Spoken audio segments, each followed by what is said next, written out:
Mae Menter ac Cyngor Gwynedd wedi bod yn datblygu'r cynllun yma rhai blynyddoedd. Y bwriad oedd cysylltu y Bwthnogwen a'r safle yma fo band eang, yn ogystal â'r ffermydd a'r tai ar hyd y cwm, felly da ni wedi llwyddo wneud hynny.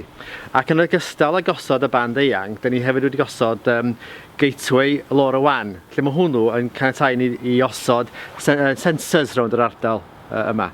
Enghraifft, ydyn ni ddefnyddio rhain i monitro pa mor llawn ydi bin, monitro tymheredd, lleithder ac yn y blaen.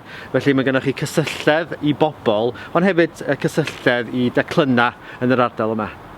Felly be mae'r Wi-Fi'n caniatáu ni wneud ydy rhoi fwy o wybodaeth allan i bobl. So mae posibiliadau rwan sgynna ni o roi darpariaeth well i bobl. Yn wych, fod hynny'n defnyddio QR codes a gallu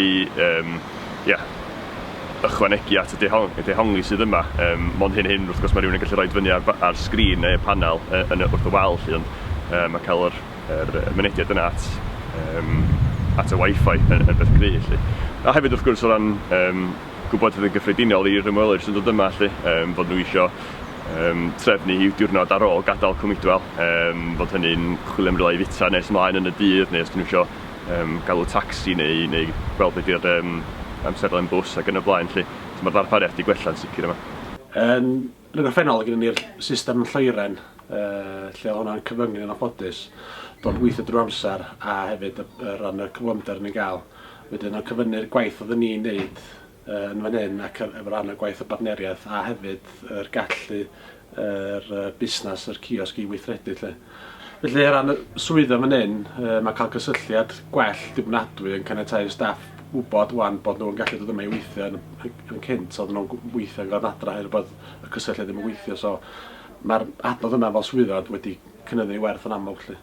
Mae Cyfoeth Naturiol Cymru yn hapus i gyfrannu at y prosiect yma efo National Trust a Parc Genedlaethol Eryri, achos bod o'n help mawr i pobl sydd yn dod yma fel ymwelwyr i gweld yr safle. Mae yna lot o wybodaeth ar yn safle we ni i'r safle ei hun. Mae yna safle we arbennig a maen nhw'n medru cael connection i'r safle yna fel bod nhw'n medru gweld y gwybodaeth sy'n ôl i beth sydd wedi cael ei rhoi yna.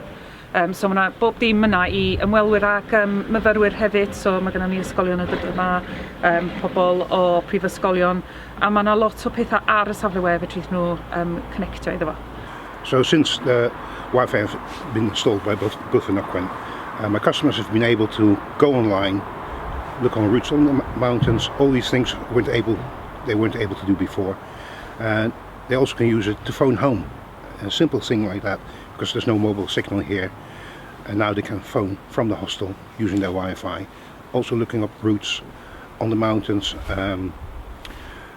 which is beneficial. The demand these days is very much for Wi-Fi, which we have been unable to do so because we haven't got it, or mobile signal. So dyn ni wedi cael gosod Internet of Things yma. Be mi hynna'n galluogi ni wneud ydy uwchraddio cyfarpar oedd gyda ni fesur tymheredd ar golgwyni'n uchel fyny yn Cwm Idwal. Pwrpas hynny ydy allu dangos i ddringwyr os di'r amodau'n addas ar gyfer dringo eira ar y golgwyni'n y beidio. Os nad ydy'n amodau addas, hynny wedi, os di'r rhy gynnas, yna bosib wneud difrod i'r planhigion prin sydd fyny yn yr ucheldirodd yma. So mae'r dechnoleg yna'n gallu wedi gwella'r darpariaeth yna'n neud o'n fwy dibynadwy ac yn fwy cywrain. A mae hynny'n helpu ni warchod yr planhigion prin sydd yma ac hefyd i helpu'r dringwyr gael diwrnod gwell allan ar y mynydd hefyd.